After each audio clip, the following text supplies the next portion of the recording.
It is 6:11 in the morning in Surrey, British Columbia. Priya is holding a 4-day-old daughter who does not care that it is 6:11, or that Priya has not slept in 3 nights, or that on the drive home from the hospital 2 days ago, her husband Raj did the math on the back of a parking receipt and then went quiet for the rest of the ride. That silence was not about love. It was about the number he had just started calculating. Not the number for the crib, or the car seat, or the first pack of diapers. The number for the next 18 years. And the number is bigger, and stranger, and more front-loaded than almost any new parent in Canada expects. Here is where it gets interesting. Statistics Canada has actually done this math, using real household spending data, not guesswork. A federal study built from the survey of household spending found that raising one child from birth to age 18 costs an average Canadian family somewhere between $237,000 and $490,000, depending on household income. The middle of that range, for a medium-income household, lands close to $367,000 total. $20,397 a year. And that number does not include university. Raj does not know that number yet. Nobody hands you that number in the hospital. You find out about it one bill at a time, for 18 years. So that is exactly how we are going to walk through it. Not as a spreadsheet. As 18 years, one stage at a time, through the eyes of families actually living it, in real Canadian cities, this year. Priya's daughter, Anya, is asleep now. Raj is standing in the kitchen with his laptop open to a banking app that currently shows a balance he is trying not to think about too hard. His maternity leave math is the first shock. Priya, a registered nurse, is on employment insurance, maternity and parental benefits. The standard rate pays 55% of her average insurable earnings, capped at $729 a week in 2026, because the maximum insurable earnings ceiling this year is $68,900. 15 weeks of maternity benefits, then up to 40 weeks of shared parental benefits, gets a family to roughly 12 months off at that 55% rate. Priya could instead choose the extended option, 33% of earnings, capped at $437 a week, stretched across up to 69 weeks, closer to 18 months at home. Same total dollars, roughly. Very different monthly cash flow. Priya is not choosing based on a spreadsheet. She is choosing based on whether her employer tops up her pay for a fixed number of weeks, which many hospitals in British Columbia do. That top-up window, not the EI rate itself, is what actually decides whether standard or extended makes sense for her family this year. Now move to the fridge. Not the mortgage. The fridge. Anya is formula-fed for the first 4 months before Priya can bring in enough pumped milk at work. Formula alone runs Priya and Raj somewhere between $900 and $3,000 for the year, depending on the brand, because name-brand formula prices have climbed sharply since 2022 after a supply shortage that never fully reversed. Add diapers. A newborn goes through close to 2,700 diapers in the first year alone, at roughly 20 to 25 cents each, and once you add wipes, cream, and a diaper pail, that line item alone lands between $550 and $825. None of this touches childcare yet. This is just keeping a human being fed and clean. That is not a typo. Under $1,000, in some months, just for diapers and formula, before a single toy is bought. Baby Center's 2025 research put the average total cost of a baby's first year in North America at $20,384, up 29% from $15,775 just 3 years earlier. Families who skip daycare and lean on parental leave can land closer to $15,000. Families who need infant daycare from month 4 can blow past that number entirely. Priya's action this week is not a bigger paycheck. It is a 15-minute call to her employer's HR department, confirming exactly how many weeks of top-up pay she is entitled to, before she locks in standard or extended EI. That single phone call is worth more to her family's first-year budget than anything she could cut from groceries. You know what is scary? The first year is often the cheapest year of the entire 18, once daycare stops being optional. Now cross the country, to 2 very different Mondays. In North York, Toronto, Wei and Grace are back at work when their son Kevin turns 11 months old. They call every licensed daycare within a 20-minute drive. Every single one has a waitlist measured in years, not months. The unsubsidized private center that finally has a spot quotes them $1,800 a month for infant care. In some pockets of downtown Toronto, that number reaches $2,000 a month for infants, because infant rooms require more staff per child than toddler rooms, which drives the price up by 20 to 40% over toddler care. At the same moment, in Rosemont, Montreal, Chloe's son is the same age. Chloe pays $210 a month for a spot in a subsidized Centre de la Petite Enfance. Quebec built its low-cost daycare system decades before the rest of the country, and it still runs cheaper than almost anywhere else in Canada. Here is the fact that should make every Ontario, Alberta, and British Columbia parent sit up. Every province and territory in Canada signed on to the federal Canada-wide Early Learning and Childcare Plan, aiming for an average of $10 a day by 2026. 6 jurisdictions, including Manitoba, Saskatchewan, and Quebec, already met or beat that target. Ontario, Alberta, British Columbia, and Nova Scotia are not there yet, and independent research from the Canadian Centre for Policy Alternatives says they likely will not fully arrive by the deadline. Fees have dropped by 50% or more in those provinces already, but 50% off $2,000 is still $900 a month. Way and Grace's action is not waiting for the program to catch up. It is getting Kevin's name on every waitlist the moment they know Grace is pregnant, sometimes a full year before birth, because in high-demand cities, the list itself is the actual bottleneck, not the price. And here is the quiet twist nobody mentions. Chloe, paying $210 a month, is not getting lucky. She is living under a policy choice her province made in 1997. Way and Grace, paying 9 times more for the same age of child, are living under a policy their province is still catching up on, 3 decades later. But here is the part nobody talks about. The government is not just charging you more in some provinces. It is also handing money back, and most parents leave some of it on the table. Mark, 38, a project manager in Mississauga, and his wife have 2 kids, a 4-year-old and a 9-year-old. Every month, the Canada Revenue Agency deposits their Canada Child Benefit directly into their account. For the current benefit year, running July 2026 through June 2027, the maximum is $8,157 a year for the 4-year-old, and $6,883 a year for the 9-year-old. That is $15,040 a year, tax-free, if their household income sits below the first threshold of $38,237 in adjusted family net income. Mark's household earns more than that, so his benefit is reduced, phased out at 7% of the excess income for 1 child, 13.5% for 2 children, and 19% for 3 or more. Mark still receives several $1,000s a year.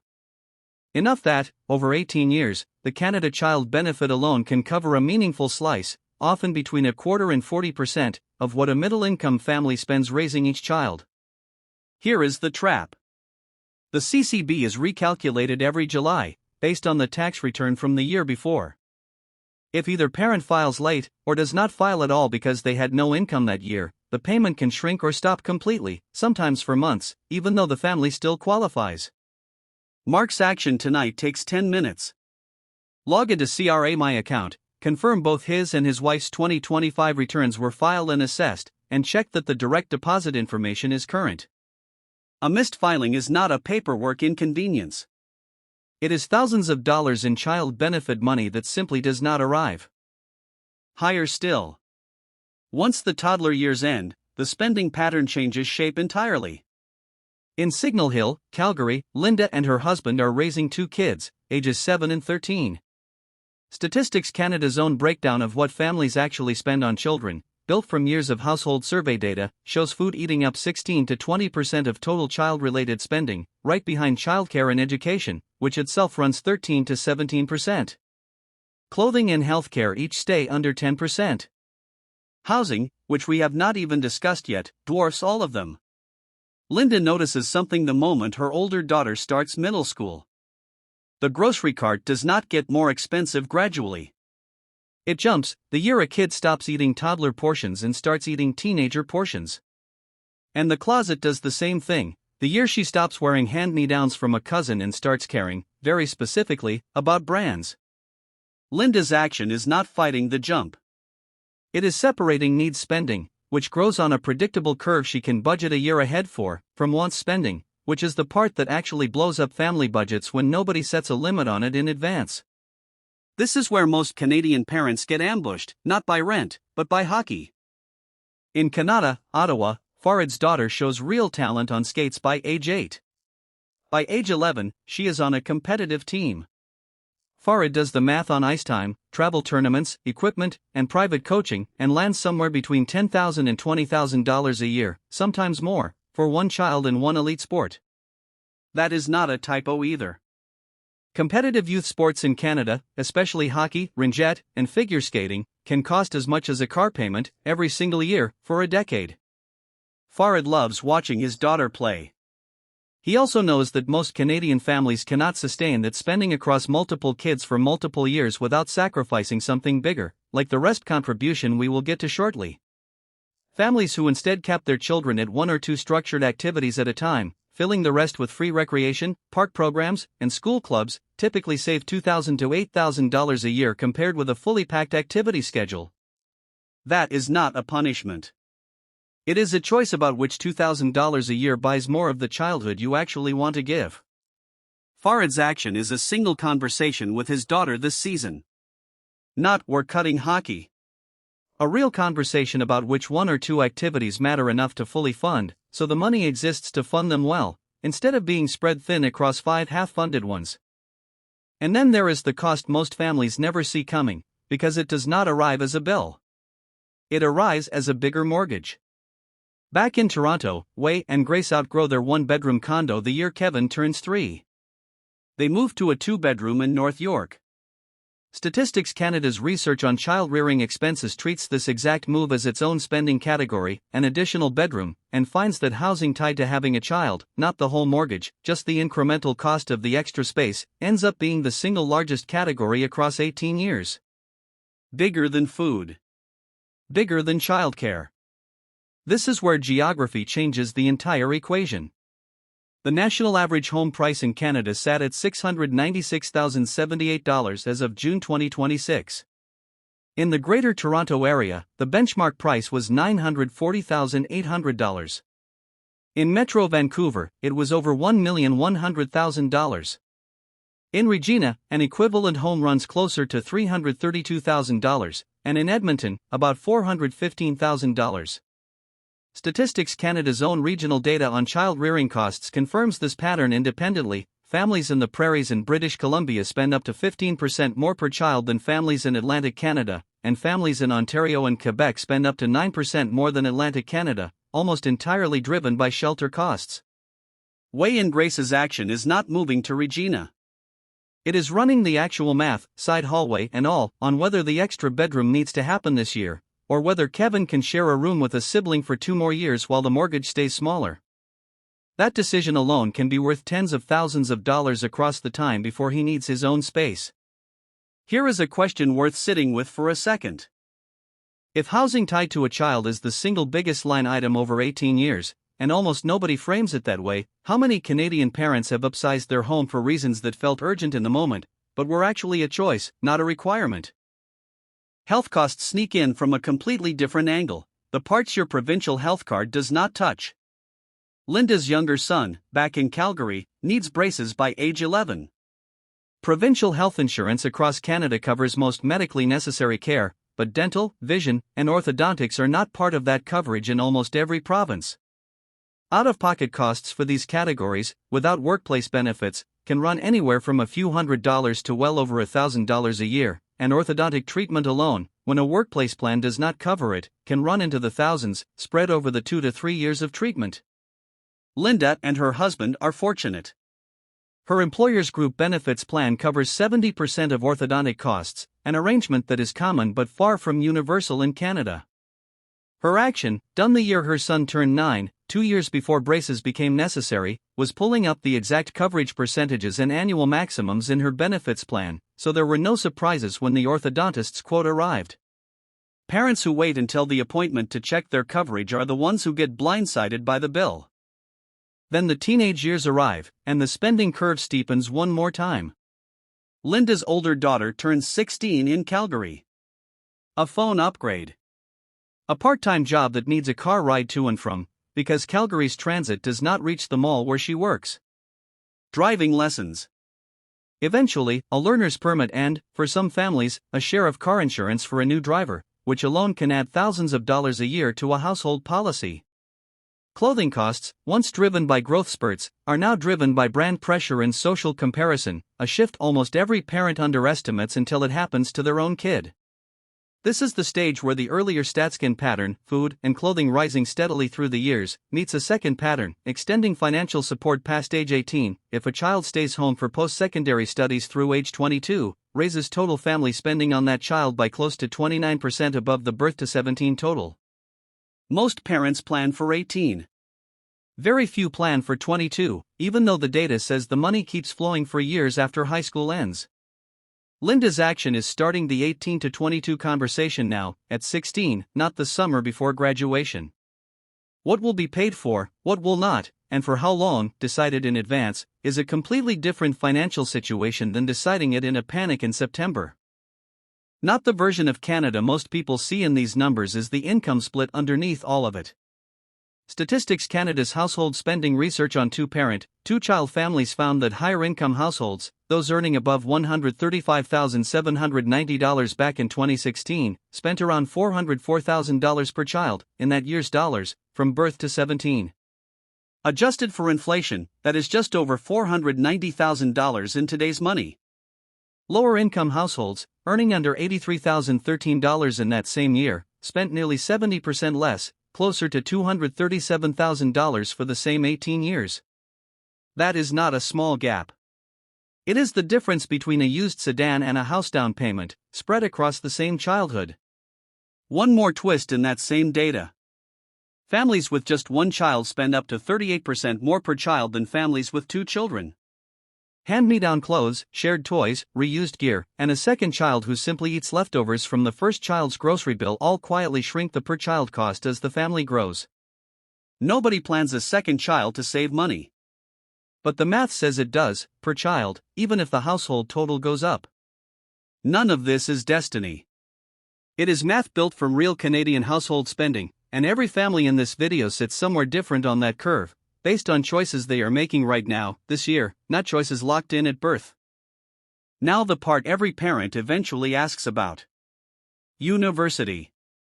Priya's daughter, Anya, is 17 years from that 6:11 in the morning moment when this story started.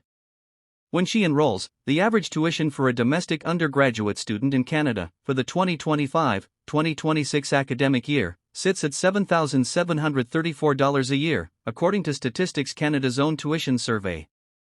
For years of tuition alone, at that rate, adds up to just under $31,000, before residence, food, or books, and that number climbs every year with inflation.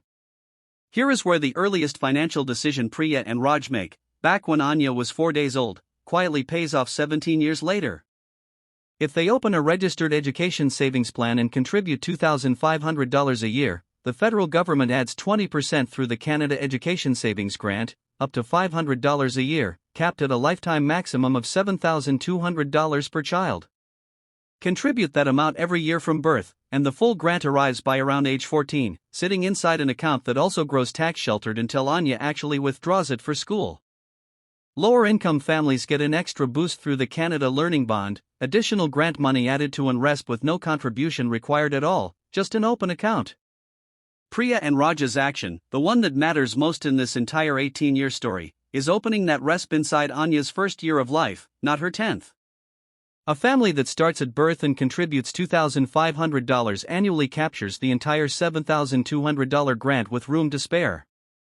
A family that starts at age 10 has to contribute far more per year, using the government's catch-up rules, just to collect a fraction of the same free money before the eligibility window closes. Every story in this video started the same way every Canadian parent's story starts. A hospital room, an app balance, and a number nobody hands you on day one. The distance between Raj's silent car ride and a family that reaches age 18 without financial panic is almost never a bigger salary. It is almost always a handful of decisions made early: which EI option, which daycare waitlist, which activity, which bedroom, which RESP contribution, made in the first few years, while the numbers still feel small enough to manage calmly. What does your own math look like right now, at whatever stage you are actually in. If this video changed how you see the 18 years ahead of you or behind you, hit that like button and subscribe for the next one.